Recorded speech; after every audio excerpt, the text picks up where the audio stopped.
자, 오늘 제목은 너희는 이 비유를 알지 못하느냐 라는 제목으로 하나님 말씀 전하도록 하겠습니다. 너희는 이 비유를 알지 못하느냐. 그렇다면 어떻게 모든 비유를 알겠느냐라고 예수께서 말씀하셨죠. 그래서 이 비유를 알면은 다른 비유도 알 수 있다는 것입니다. 이 비유가 그만큼 중요하다 그 말이죠. 예수께서 비유를 사용하신 목적은 무엇일까요? 비유는 수수께끼와 같죠. 수수께끼. 아는 사람한테는 더 잘 알게 해주지만은 모르는 사람한테는 더 알쏭달쏭하는 것이 수수께끼예요. 그게 비유라고 말이에요. 비유를 사용하신 목적은 그 11, 12절에 나와 있죠. 자, 주께서 그들에게 말씀하시기를 너희에게는 하나님의 나라의 신비를 알도록 허락되었으나, 어떤 사람한테 허락된 것이 있지만 어떤 사람한테는 허락되지 않는 것이, 이것이 비유를 말씀하신 목적이에요. 그래서 밖에 있는 사람들에게는 모든 것이 비유로 되었느니라. 안에 있는 사람과 밖에 있는 사람. 이는 그들이 보기는 보아도 알지 못하며 듣기는 들어도 깨닫지 못하므로 어느 때라도 회심하지 못하게 되어 따라서 자기들의 죄들도 용서받지 못하게 됨이라고 하시고, 깨닫지는 못하는 거예요. 사람은 고개를 끄덕끄덕거리는 건 뭐예요? 깨달았다는 말이지. 안다는 거지. 근데 알지 못할 때는 어떻게 있어요? 멍하고 있는 거예요. 뭔 말하는 것이지? 깨달아야 된다. 그래서 예수님께서는 씨 뿌리는 자의 비유를 말씀하시고 나서 우리가 일단 본문을 통해 해석해 주시는 것이죠. 그게 무슨 내용인지. 자, 예수님께서는 씨 뿌린 자의 비유를 말씀하십니다. 농사를 지어본 사람은 이 비유를 잘 이해하시는 거죠. 농사를 지어본 사람. 자, 주님께 말씀해. 경청하라. 씨 뿌린 자가 뿌려나가 씨를 뿌렸는데 어떤 씨는 길가에 떨어져 버렸다. 씨를 뿌리다 보면은 길가에 떨어진 씨들도 있어요. 그러면 그런 씨들은 누가 먹는 것입니까? 새들이 즉시 달려와가지고 주워 먹는 거예요. 또 두 번째 또 씨를 뿌리는 어떤 씨는 흙이 많지 않은 돌짝밭에 떨어지니 흙이 깊지 않으므로 즉시 싹이 나오나 해가 솟아오지라 시들었습니다. 뿌리가 없으면 말라버려요. 씨가 그냥 밭에 떨어졌는데 그냥 땅 속에 들어가지 않고 허공에 떠 있는 씨들이 있거든. 뿌리가 나와요. 햇빛이 딱 내리쬐면 어떻게 돼요? 말라 죽어버려요.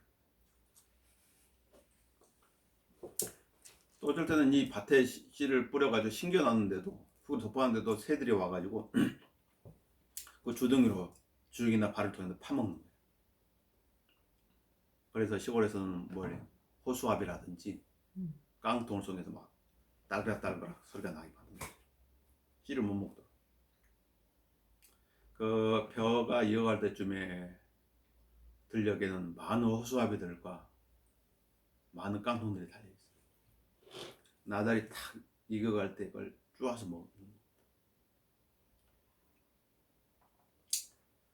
또 세 번째 어떤 씨는 가시떨기 사이에 떨어졌다. 가시밭이죠. 근데 그 가시떨기가 자라서 기운을 막음으로 열매를 맺지 못하느니라. 가시밭에 떨어진 씨도. 이 잡초밭에 씨가 떨어지면 어떻게 돼? 그 기운을 통해서 자라지 못하는. 이 솔밭에 보면요, 솔밭 밑에는 식물들이 잘 자라지를 못해요. 솔의 기운에 의해서. 그래서 이 산 같은 데들 보면은 나무들 그 밑에 보면 작은 나무들이 자라지를 못하고 있는 걸 볼 수 있죠. 다 햇빛을 다 막아버리거든. 자랄 수가 없는. 바로 가시가 그런 역할을 한다고 말이에요. 또 어떤 씨는 좋은 땅에 떨어지니, 좋은 땅. 그러니까 농부는 좋은 땅을 만들기 위해 애를 쓰지요. 좋은 땅을 만들기 위해 애를 씁니다. 열심히 땅을 파고 거기 돌도 골라내고 잡초도 뽑아주고, 그리고 땅을 아주 부들부들하게 해놓는 거죠. 좋은 땅에 떨어지니 자라고 번성하여 열매를 맺되 어떤 것은 30배로, 어떤 것은 60배로, 어떤 것은 100배로 맺었느니라. 이 비유를 말씀하시고 나면서 그들에게 뭐라고 했죠? 들을 귀 있는 자는 들을지어다.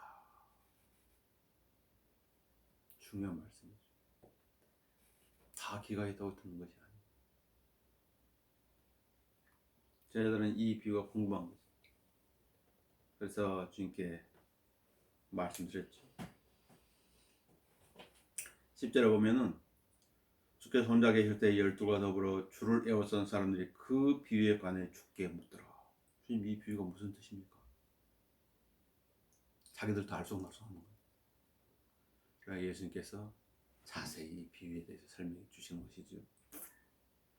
자, 너희는 이 비유를 알지 못하느냐? 그렇다면 어떻게 모든 비유를 알겠느냐? 씨 뿌리는 자는 무엇을 뿌린다고요? 말씀을 뿌리느니라. 거기 14절에 있잖아요. 씨가 뭐라는 거예요? 씨가 말씀이라는 거죠. 말씀. 말씀을 지금 뿌리고 있는 거예요. 강단에서. 자, 그 말씀은 공평하게 뿌리는 사실을 알아야 돼요. 15절에도 그렇죠. 말씀이 길가에 뿌렸다는 것을 이들을 두고 하는 말이니 16절에도 또 이와 같이 말씀이 돌짝밭에 뿌렸다는 것을 이들을 두고 하는 말이니 18절에도 가시떨기 사이에 뿌렸다는 것을 이들을 두고 하는 말이니 20절에 좋은 땅에 뿌렸다는 것을 이들을 두고 하는 말이에요. 무엇을 알 수 있어요? 말씀은 밖과 상관없이 공평하게 뿌려진다는 것이에요. 공평하게 뿌려졌는데 결과는 각각 다 다르게 나타나는 거죠. 왜 그럴까요? 그 이유는 성경을 그 말씀을 받는 사람의 마음 자세에 달려있다고 가르치고 있는 것이죠. 즉 땅의 문제인데 지금 마음의 문제라고 말이죠. 그래서 길가와 같은 굳은 마음이 있어요. 굳은 마음. 이 길과 같은 굳은 마음은 어떤 마음이에요? 깨닫지를 못하는 마음이에요. 그 마태복음 13장을 보도록 합시다.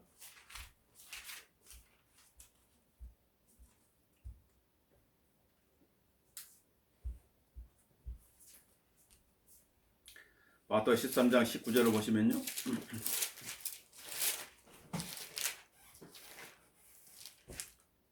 자, 누구든지 왕국의 말씀 듣고 깨닫지 못할 때에는 뭐가 있어요? 깨닫지 못할 때에는 악한 자가 와서 그 사람의 마음에 뿌려놓은 것을 빼앗아 가나니 길가에 씨가 뿌려서는 것은 곧 이 사람을 두고 말하는 것이요. 깨달아야 된다고 말이죠. 깨닫지 못하면 어떻다고? 빼앗긴다고.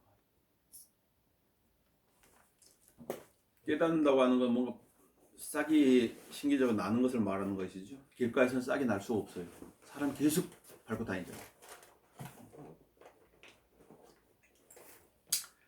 돌짝밭 같은 얕은 마음이 있죠.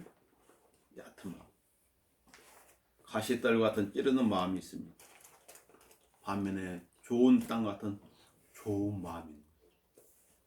좋은 마음. 이 마음에서는 30배, 60배, 100배의 예매를 낸다.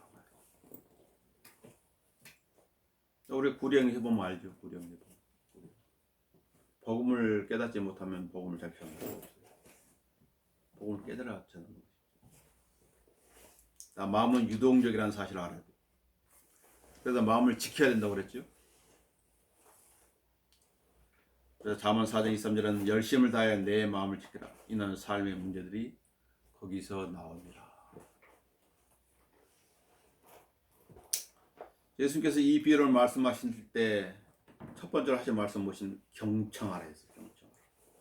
하나님의 말씀이 공평에 다 뿌려지는데 어떻게 해야 된다고? 경청해야 된다. 이 경청하라는 말의 뜻은 뭐냐면 귀를 기울여 들으라 하는 거예요. 귀를 기울여서. 사람들은 어디에 귀를 기울일까요? 요즘으로 보면 어디 싼 아파트가 나왔어. 싼 아파트. 거기 귀를 기울여. 거기 싼 아파트가 있던데. 그리 몰려가는 거예요. 어떻게 하면 돈을 벌 수 있을까? 그런 것에 귀를 기울입니다.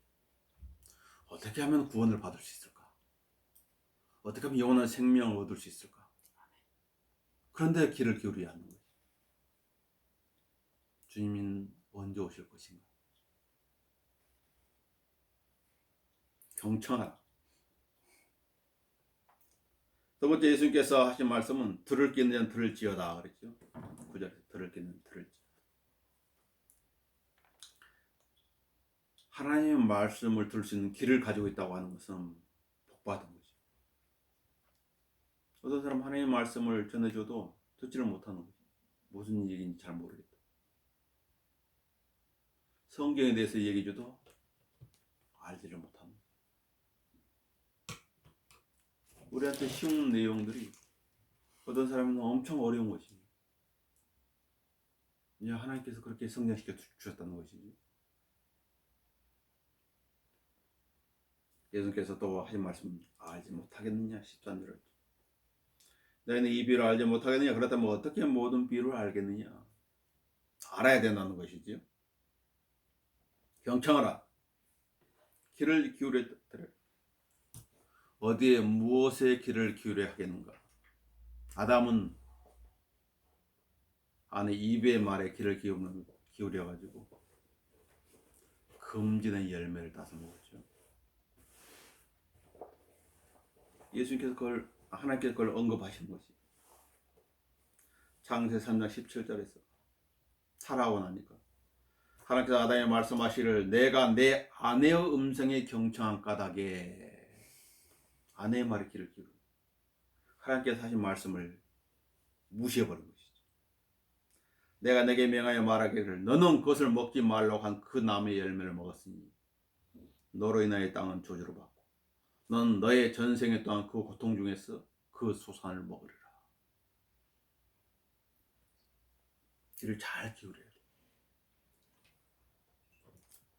아내의 음성에 귀를 기울인 결과 죄와 저주와 죽음을 가져왔죠. 아브라함은 아내 사레의 말에 귀를 기울임으로써 이스마엘을 낳게 되었어요. 이스마엘을 낳고 난 이후 13년 동안 하나님과의 교제가 중단되었어요.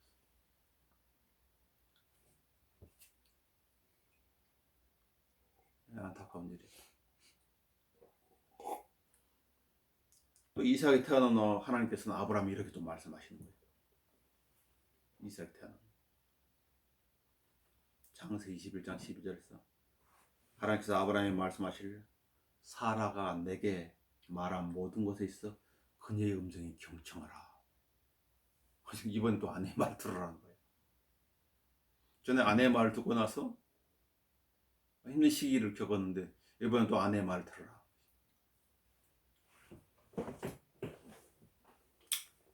분별해야 되겠죠? 분별해야 돼요. 들어야 될 때와 듣지 말아야 될 때. 그것을 분별하지 못하면 반대로 행합니다. 하나님 말씀에 귀를 기울이는 잘하는 거죠. 육신적인 것은 어떤 경계든지 영적인 것에 참여할 수 없는 거지. 속지 말라 하나님은 우롱당하지 아니하시느니라. 이는 사람이 무엇을 심든지 그대로 거둘 것이기 때문에 속지 말라. 계속 속지 말라. 속으면 안 된다. 자신의 육신에 심든 육신으로부터 썩은 것을 거두고 육신적인 것은 어떤 형태로든지 하나님을 기쁘시게 할 수 없어요. 그런데 사람들은 그 육신을 가지고 하나님께 나오고 내가 이러이러한 일을 했습니다. 카인도 하나님께 나올 때 말 육신적인 것을 가지고 저주받은 땅에 사는 열매라고 하나님께 드리는 거예요. 하나님께서 노하는 것이 하나님의 의도를 알지 못한 것이. 자, 육신에 심은 썩은 것을 거두고 성령에 심는 성령부터 영생을 거두리라. 우리가 잘 아는 내용이죠. 갈라디아 6장 7절 8절 말씀입니다. 예수께서는 마가복음 7장 14절에서 너희는 모두 내게 경청하고 깨달으라 이렇게 말씀합니다. 귀를 기울여 듣고 그 말이 무엇을 의미하는지 깨달으라는 거지.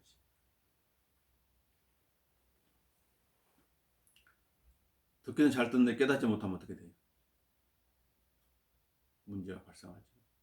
그 외국에서 온 그 교포들 2세들은 한국말은 하긴 하잖아요. 근데 어떤 말이든 그것이 무엇을 뜻하는지를 알지 못하는 거예요. 중요한 것은. 말은 하는데 그 말이 뜻하는 것을 알지 못하는 거지. 깨닫지 못하는 거지. 이 비유를 통해서 지금 내 마음의 상태가 어떤 상태인지를 점검해 봐야 돼. 복을 받을 수 있는 상태인지 복을 거둬 찬 상태인지. 길과 같은 마음은 어떻게 해야 될까요? 하나님의 말씀을 챙기게 해야 돼. 돌짝밭 같은 마음은 어떻게 될까요? 말씀의 망초를 깨뜨려야 돼. 가시떨과 같은 찌르는 마음이라면 사도 바울이 사도가 되기 전에 있던 그 행동이죠. 하나님의 이 주 예수 앞에 무릎을 꿇는 그 자세로 엎드려야 돼. 사울아 내가 왜 나를 박해하느냐? 주여 당신 누구시니까? 나는 내가 박해하는 예수라. 가시채를 거듭하는 것이 내게 고통이라. 네가 나를 박해한다고? 네가 나를 박해하면 박해할수록 넌 더 고통스러울 것이야. 그 의미. 이것은 또 한편으로는 그리스도인들을 박해하면 박해할수록 그 박해한 사람도 고통스럽다는 것을 알려주는 거죠. 잘 알아야 돼. 우리는 좋은 땅 같은 좋은 마음을 가져야 하겠죠. 그 마음의 자세를 데살로니가 교회를 통해서 우리가 배울 수가 있는데 데살로니전서 2장을 보도록 합시다. 데살로니가 교회는 어떤 마음의 자세를 가지고 있었는 것인가?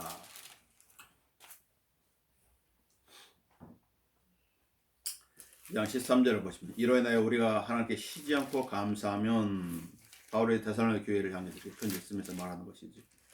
편지로 말하는 것은 너희가 우리에게 들은 바 하나님의 말씀을 받을 때 사람들의 말로 받아들이지 아니하고 사실 그대로 하나님의 말씀으로 받았음이니 이 말씀이 믿는 너희 가운데서 효과적으로 역사하느니라. 하나님의 말씀을 듣는데 하나님의 말씀을 인간의 말로 받아들이면 안 된단 말이에요. 하나님의 말씀을 말하면 하나님의 말씀을 받아들여야 돼요. 그럼 그 사람이 하나님의 말씀을 말하고 있는 것인지 아니면 철학을 말하고 있는지 사상을 말하고 있는지 어떻게 알 수 있어요? 베레아 사람들처럼 확인해 봐야 돼, 성경으로. 그래서 베레아 사람은 데살로니가 사람들보다 더 부상하다고 표현을 쓰고 있는 사도행전 17장에서. 확인. 아, 하나님 말씀하고 있구나. 들어야지. 또 우리는 마음의 자세를 누굴 통해 배울 수 있냐면 나사라의 여동생 마리아를 통해서 배울 수 있죠. 마리아는 어떤 여인이에요? 예수님의 발 앞에 앉아서 주의 말씀을 듣고 있던 여인이지. 그래서 예수님께서 그 여인을 칭찬했어요. 마리아는 이 좋은 편을 택하였으니 그녀에게서 그것을 빼앗지 못하리라. 첫 번째 잘 들어야 되죠. 두 번째는 들었으면 깨달아야 돼. 그래야 적용을 해가지고 실행할 수가 있어요. 듣는데 실패하면은 아무것도 얻을 수가 없어요. 자, 너희는 이 비유를 알지 못하느냐? 두 번째, 방해하는 것이 있다는 것을 잊지 말아야 돼요. 방해하는. 첫 번째로 등장하는 것이 뭐예요? 사탄입니다. 사탄. 자, 사탄과 고난과 박해 그리고 말씀을 억누르는 가시가 있지요. 그런데 이 세상 염려들, 재물의 속임수, 다른 일들의 욕심인데 그것이 부와 쾌락이라고 말해주고 있죠.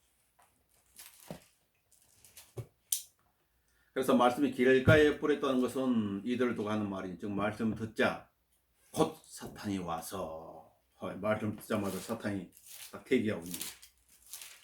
사탄이 와서 어떻게 한다고요? 그들의 마음속에 뿌려진 말씀을 빼앗아가는 자들이요. 방해란. 길가에 뿌려져 있는 것을 어떻게 한다고? 사탄이 즉시 낚아채 가버려. 아무것도 남는 겁니다. 사탄이 예수님을 시험할 때 그 사탄의 시험에는 아주 강교함이 숨어 있었어요. 그 강교함이 무엇입니까? 예수님으로 하여금 재림 때 일어날 일들을 주림 때 행하라는 거죠. 재림 때 행할 일을 주림 때 행하라. 이것은 뭐냐면은 대환란 때 전해질 교리가 있잖아요. 구원의 교리를 지금 이 교회 시대에 전하라는 거예요. 그래서 많은 교회들이 그걸 붙잡고 있는 거예요.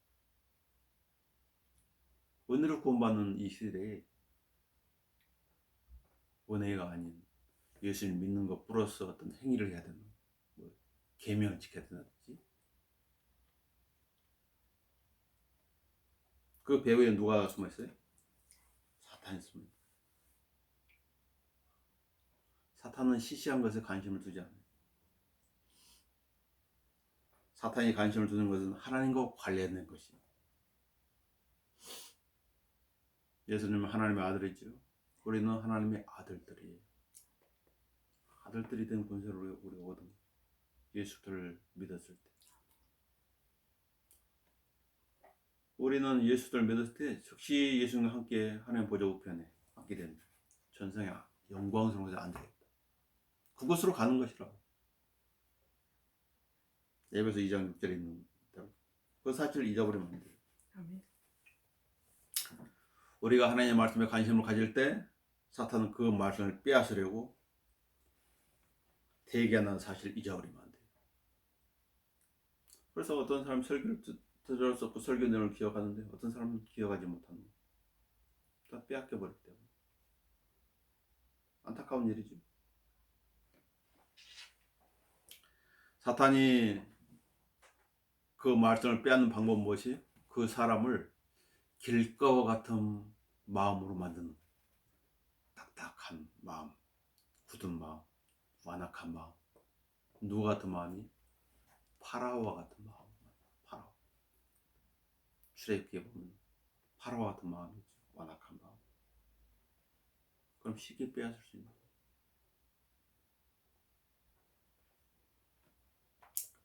또 사탄이 그의 말씀을 빼앗는 방법은 그 사람으로 하여금 영적 것이 아닌 이 세상에 관심을 가지게 만드는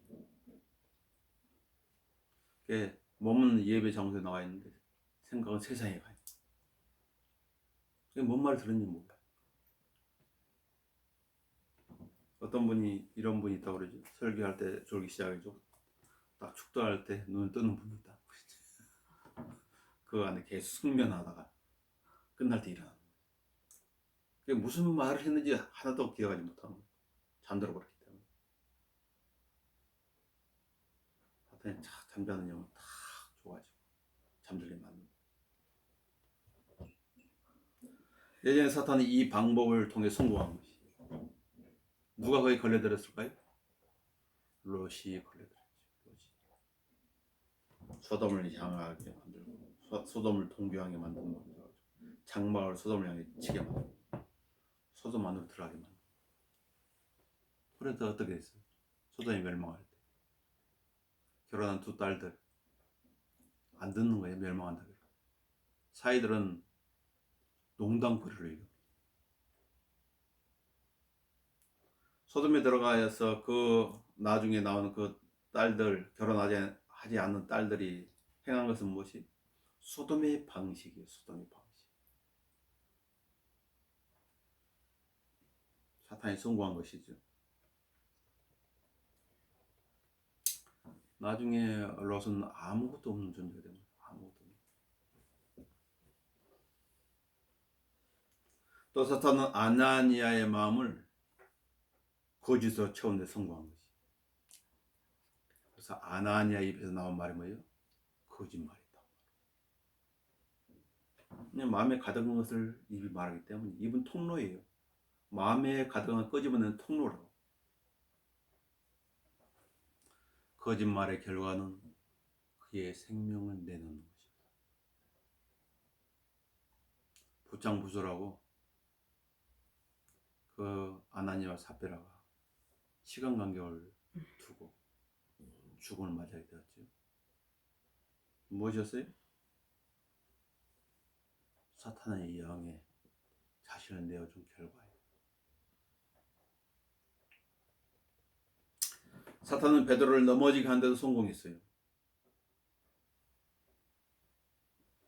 사탄은 베드로의 마음을 하나님의 일들보다는 사람 일들로 가득 채워놓음으로써 예수님을 고백해가지고 예수님을 칭찬을 받았지만 순간적으로 예수님께서 하나님의 뜻을 행하러 온 그것을 막는 역할을 사탄이 막지 않는 대적하는 그 역할을 하게 된 거죠. 그래서 예수님으로부터 이런 말을 듣게 되었죠. 사탄아, 내대로 물러가라. 너는 나에게 걸림이 되는도다. 이는 내가 하나님의 일들을 생각하지 않고 사람의 일들을 생각하니라.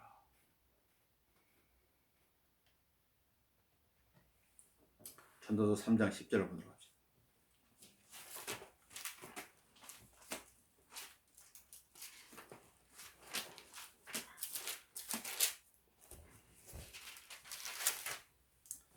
전도서 3장 10절은 변개되는 성경과 그렇지 않은 성경이 완전히 정반대라는 사실을 보여주는데요. 많은 그런 부분들이 있지만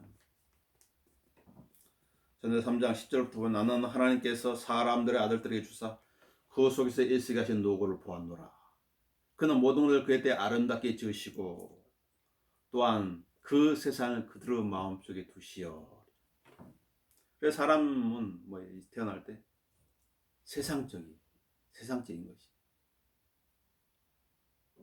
하나님을 알 수 없어요. 그래서 하나님께 지으신 일을 처음부터 마지막까지 사람이 찾아낼 수 없게 하셨도다. 그래서 이 땅에 그리스도인이 소중한 거예요. 그리스도인들이 남겨놓으신 것이. 그래서 그들로 하여금 이 세상이 어떻게 될 것인지, 왜 예수를 믿어야 되는지, 하나님께 예배하신 낙원이 어떤 곳인지, 또 이슬람이 말하는 낙원과 성경이 말하는 낙원이 다르다는 것을 얘기해 주는 것이라. 종교가 어떤 것인지도 얘기해 주는 거예요. 그리스도인들. 세상을 그들의 마음속에 두셨다고 그러는데 개혁성경하고 개혁개정판은 뭐라고 했느냐면 영혼을 사모하는 마음을 주셨느니라 이렇게 표현해요. 영혼을 사모하는 마음을 주셨대. 그럼 뭐예요? 영혼을 사모하는 마음을 주셨으면 다 예수님 믿는 것이지. 거부할 사람이 누가 있어요? 완전히 정반대로 변기시킵니다. 그럼 개혁성경이나 개혁개정판을 본 사람들은 이 전도서 3장 11절에 와서는 그 말씀을 붙잡을 거 아니에요. 영혼을 사모하는 마음을 주셨어. 복음을 전할 필요도 없네. 영혼을 사모하는 마음을 주셨는데. 파란 성경에는 뭐라고 되어 있어요? 변기대안서 영혼을 사모하는 마음이 아니라 이 세상을 가득 차 있다는 것이야. 이 세상으로.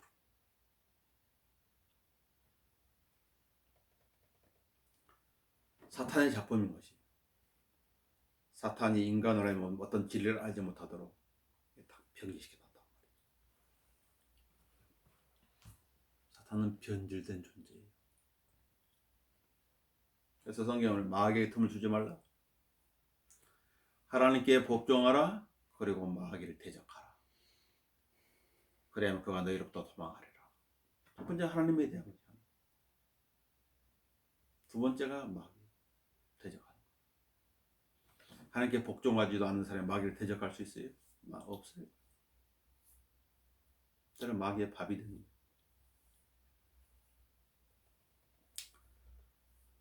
성경은 세상에 대해서 그리스도인들이 어떠한 자세를 취해야 하는가를 알려주지요. 자, 어떠한 자세를 취해야 되는가. 세상 사람들은 세상으로 가득 차 있어요. 세상이 그 마음을 채우고 있는 거죠. 그리스도인도 그러면 된다고요? 로마서 12장 2절 두 군데를 보도록 하겠는데 로마서 12장 2절을 보도록 합시다. 잘 아는 내용이죠.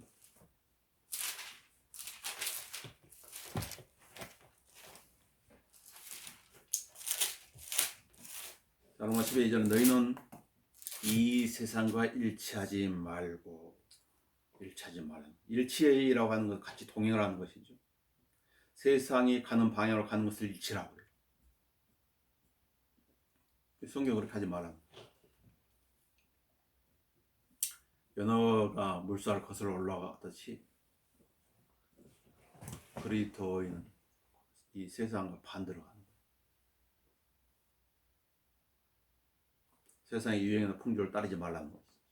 너희 마음을 새롭게 함으로써 변화를 받아 하나님의 선하시고 기뻐하시고 온전한 뜻이 무엇인지 입증하도록 하라. 이걸 알라. 첫 번째, 일치하지 말라. 왜 세상과 일치하지 말라고 그랬을까? 요한일서 2장을 봅시다.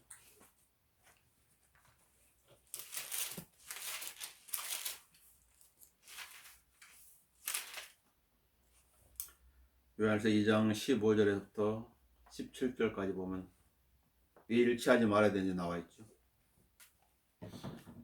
세상도 세상에 있는 것도 사랑하지 말라. 누구 내 세상을 사랑하면 아버지를 사랑하며 그 안에 있지 아니하니.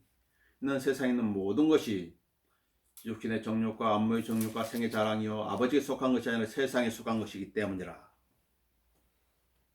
세상도 세상의 정욕도 사라지지만 사라진다는 거예요. 세상이 사라지면 세상을 위해서 일했던 모든 것도 사라지는 거지.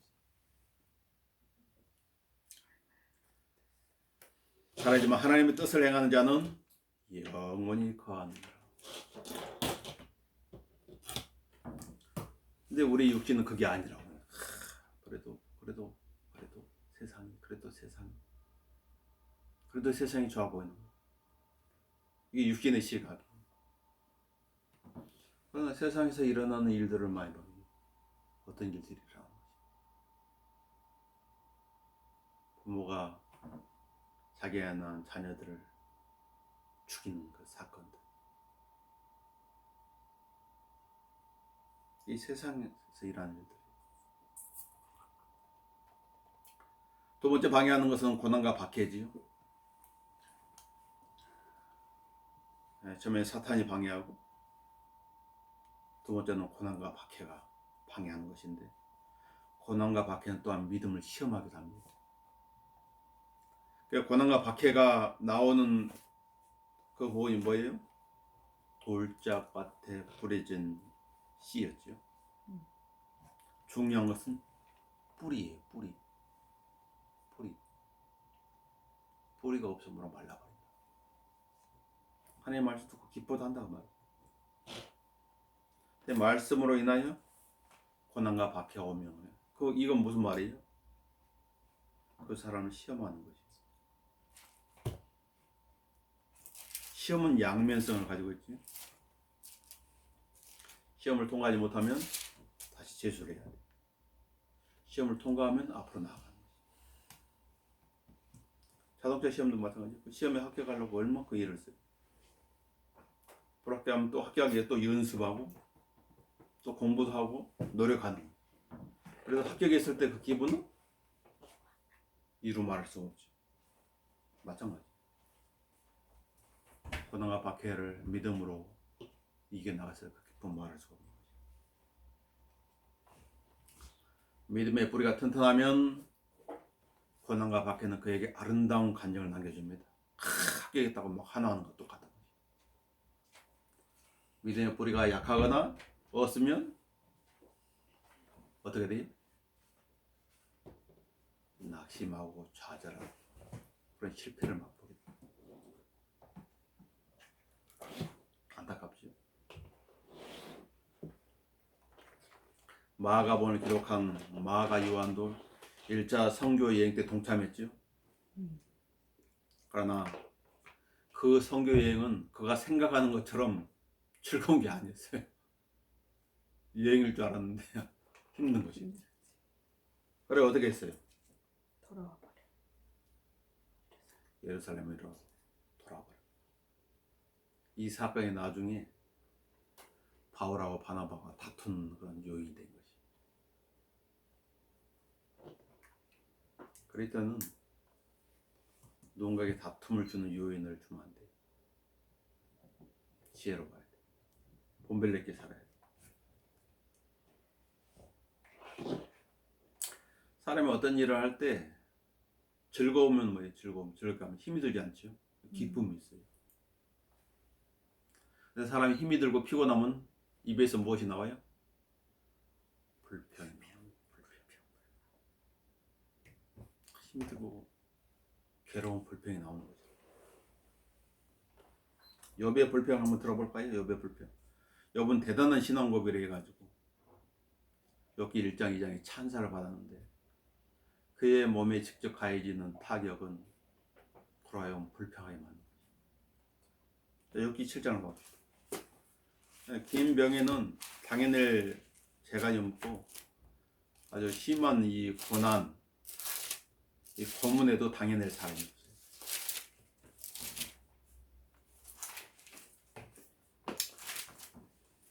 자, 욥기 7장 11절을 보시면요, 이렇게 기록하고 있죠. 그러므로 내가 내 입을 상가지 아니하고 내 영의 고통 가운데 말하리이다. 내가 내 혼의 쓰라린 가운데 불평하리이다. 아프면 불평이 나오는 거죠. 참 감사하는 건 참 힘듭니다. 욥기 10장 1절도 봐보세요. 10장 1절. 욥기 10장 1절에도 불평이 나오죠. 내 혼이 내 삶에 지쳤으니 지쳐있다. 내가 내 불평을 나 자신에게 두고 내가 내 혼의 괴로움 가운데 말하리이다. 삶에 지칠 때도 마찬가지. 불평이 나옵니다. 이 세상의 사람들이 삶에 지쳐있으면 어떻게 돼요? 사람 이혼을 하게 돼요. 그래서 해결될 줄 알지만 해결되지 않는 거예요. 또 다른 문제들이 계속 대기하고 있어요. 신약시대의 삶의 절망에까지 이른 한 사람이 있습니다. 그런데 다른 것을 우리한테 얘기해 주는 거예요. 불평이 아니라 삶의 절망까지 이르렀지. 불평해도 돼. 삶의 절망까지 이르렀는데 욥도 그랬잖아. 그런데 이 사람은 그 고난이 목적이 아니라 그 고난은 목적으로 인도한 통로라고 말입니다. 그래서 그가 겪은 한 고난 사건을 얘기해 주고 있죠.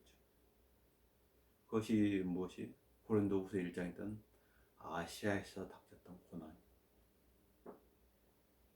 삶의 절망입니다. 삶의 절망은 뭐예요? 살 소망이 보이지 않는 거지. 아무런 희망이 없는 거예요. 사방에 꽉 막혀 있는 상태를 삶의 절망이에요. 인간이 삶의 절망 가운데 놓이게 되면 어떻게 돼? 사람 생을 포기하는 거예요. 근데 이분은 포기하지 않고 이렇게 말씀해 주고 있는 거예요. 고린도서 1장을 봐보세요.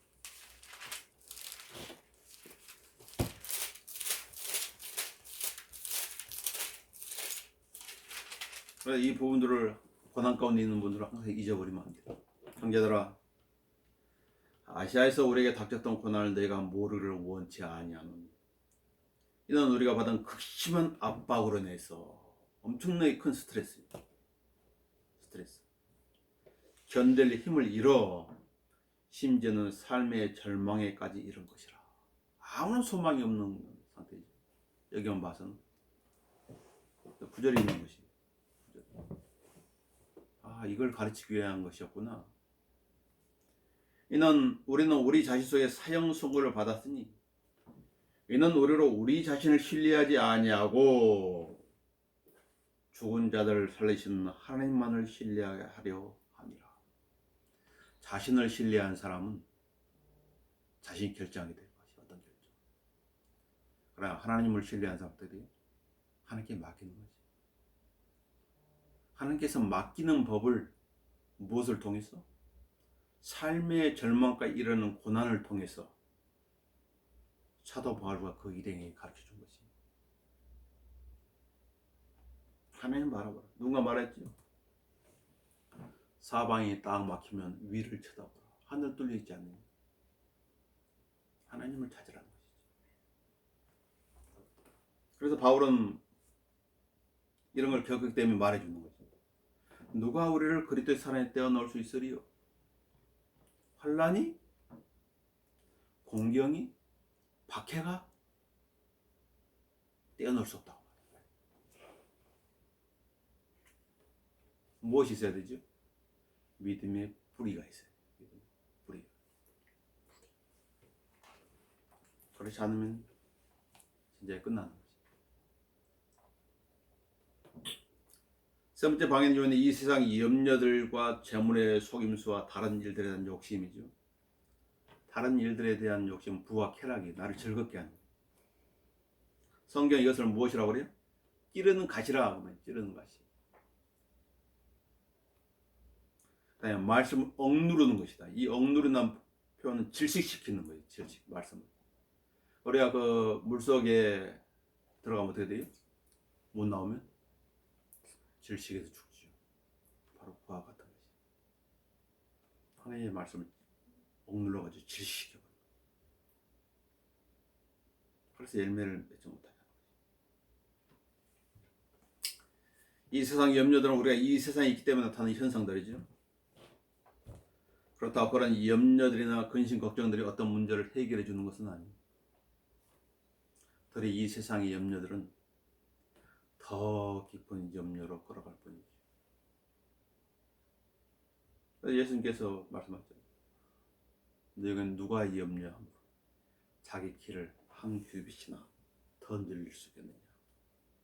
한 규빗이 이중 45.7cm. 염려는 이렇게 키를 키운다면 계속 염려하고 있겠죠. 염려할 때마다 키가 막 쑥쑥 자라는 거예요. 염려할 때는 문제가 해결됩니다. 그렇다면 염려해도 돼요. 염려는 해결되지 않아요. 예수님께서는 이 한 규빗의 키를 키우는 것을 아주 하찮은 일이라고 그래요.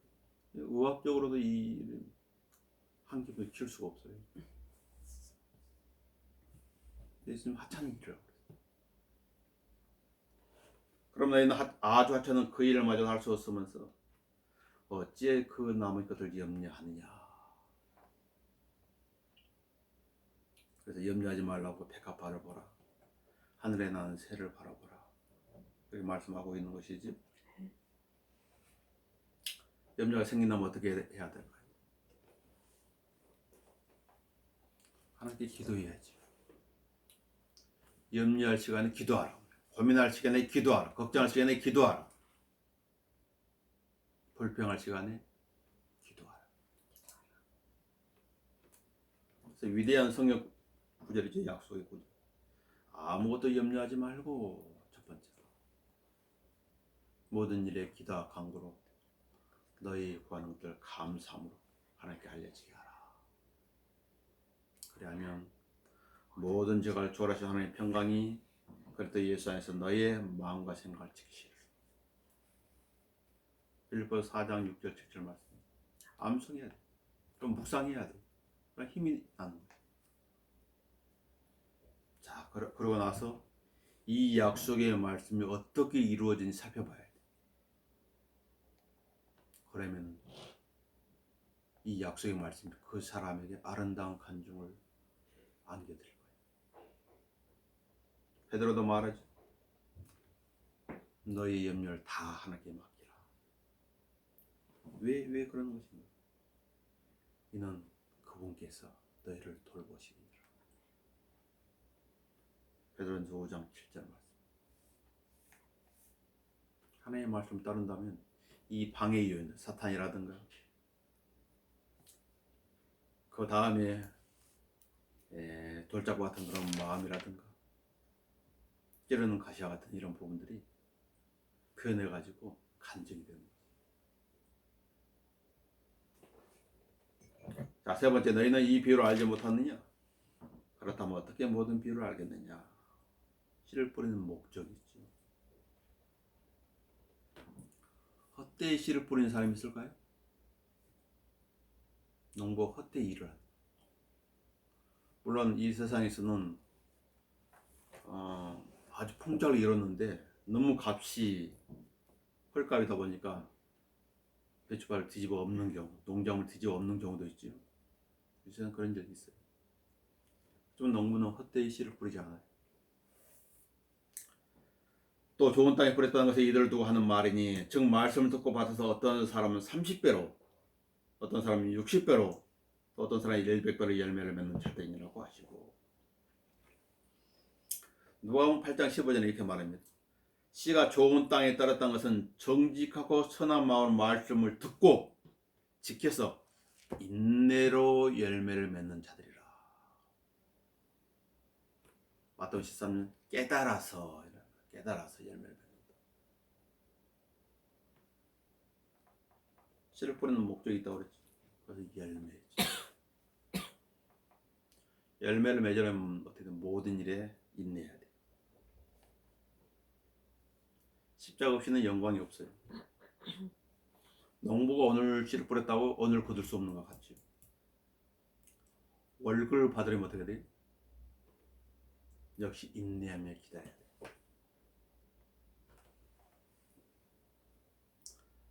인내하지 못하는 사람은 계속 또들이 생활하는 거야. 직장 생활에서. 열매를 맺으려면 인내하며 기다려야 하는 것입니다. 그 열매와 관련돼서 야고보서는 예수님이 재림에 이걸 연관시켜서 말씀하고 있는 것이. 야고보 5장 7절 그러므로 형제들아 주께서 오실 때까지 인내하라. 언제까지? 그 인내가 주께서 오실 때까지.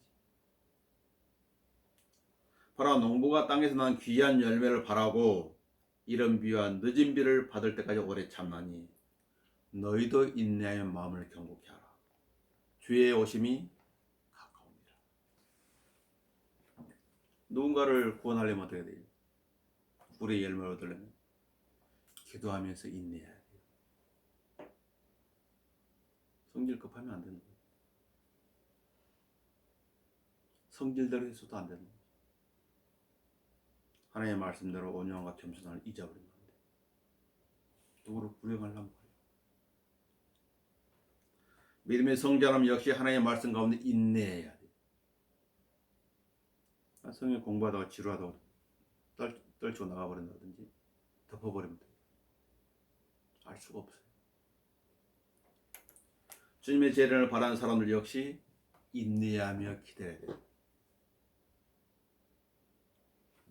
인내 어렵죠. 그래서 누가 인내는 쓰다 그러나 그 열매는 달다. 사람들은 쓴 것은 싫어하죠. 단 것만 취하려고. 쓴 과정을 통과하지 않고서는 단 것을 얻을 수가 없어요. 세계적인 스타들, 운동선수들한테 고된 훈련 과정을 견뎌낸 사람들이. 그러니까 몸 구석구석에 그런 흔적들이 남아있는 것이죠. 그래서 그런 사람들을 세상 사람이 존경하는 거예요. 사도 바울은 이렇게 말합니다. 우리는 하나님과 함께 일하는 동역자들이라. 너희는 하나님의 경작지요 하나님의 건축물이라고 그러죠. 고린도전서 3장을 봅시다. 어떤 단어를 쓰였는지 주의해서 봐야 돼요. 자, 우선 3장 10절을 봅시다.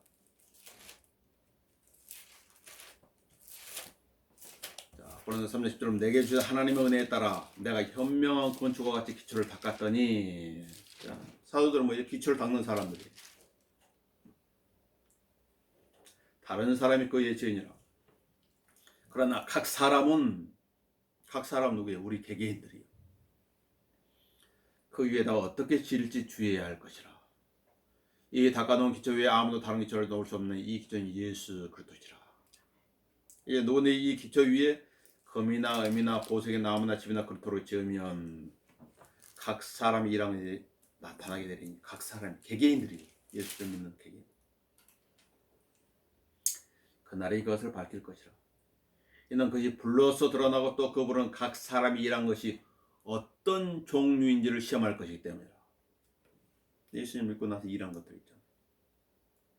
금, 보석이었는지 성경적이었는지 아니면 나무집 그리스도 같은 인본주의적인 것이었는지 성경과 반하는 것이었는지 시험할 것이기 때문이라. 만일 어떤 사람이 일한 것이 시험 구절에 있으면 그는 상을 받을 것이죠. 만일 어떤 사람이 이런 것에 불타버리면 그는 손해를 당하리라. 그러나 그 자신은 구원을 받게 되지만 불에 의해서인 것처럼 그렇게 되리라. 우리는 뭘 하나님의 경작지인데 그 위에다가 이제 뭔가를 세우는 거예요. 농사를 짓는 농경지 땅처럼 농사를 짓는다든지 아니면 건물을 쌓으려는 것처럼 뭔가를 쌓는다. 그때 주의해야 된다는 것이죠. 모래에 지은 집은 다 무너져 버립니다. 반석에 지은 집만 그대로 있는 거죠. 우리는 성령의 첫 열매들로서 몸매의 구속을 기다리고 있지요. 몸의 구속이 이루어지는 날, 그날에 우리의 열매가 어떤 종류인지 드러나게 될 것이에요. 자, 결론적으로 너희는 이 비유를 알지 못하느냐? 그렇다면 어떻게 모든 비유를 알겠느냐? 우리 이 비유를 통해서 알 수 있는 것은 마음의 상태가 더 나아지고 있다는 걸 또한 알 수가 있어요. 길과 같은 마음이 돌짝밭 같은 마음, 돌짝밭 같은 마음이 가시떨리 같은 마음, 가시밭과 같은 마음이 좋은 땅 같은 마음. 우리의 신앙의 성장 단계를 보면은 또 이와 같은 마음이 이렇게 점진적으로 성장하는 걸 알 수 있지. 그래서 믿음의 덕의 지식을, 지식의 절제를, 절제 인내를, 인내의 경건을, 경건의 형제의 사랑을, 형제 사랑이 사랑을 다하라는 성장 단계에 있는 거죠. 성장을 볼 수 있지. 어떻게 할 때 이런 일이 일어날 수 있지? 하나님의 말씀을 가까이 할 때, 말씀의 씨, 하나님의 말씀이 계속 뿌려지는 곳에서 나타나는 현상들이에요. 그러므로 계속해서 하나님의 말씀을 가까이 해야 돼요. 로마 10장 17절에 이렇게 말합니다. 그러므로 믿음은 들음에서 나오며 들음은 하나님의 말씀에 의해 서니라. 너희는 이 비유를 알지 못하느냐? 그렇다면 어떻게 모든 비유를 알겠느냐? 기도하겠습니다. 주님 은혜를 감사합니다. 이 세상에 다양한 마음의 상태를 가진 사람도 있지만 또 이 마음의 상태는 우리 안에서 한 사람의 마음이 어떤 상황에 따라 이렇게 변하는 것도 될 수가 있습니다. 그러나 우리의 마음이 굳은 마음이 되지 않게 하시고 얕은 마음이 되지 않게 하시고 또 가시로 채워지는 마음이 되지 않게 하시고 좋은 땅 같은 좋은 마음이 되어서 하나님의 말씀을 받을 때마다 30배, 60배, 100배의 결실을 맺는 좋은 땅이 되어지게 해주십시오. 주님이 오시는 그날까지 우리가 이런 마음의 자세로 살아갈 수 있도록 인도하여 주십시오. 주 예수 그리스도의 이름으로 기도합니다. 아멘.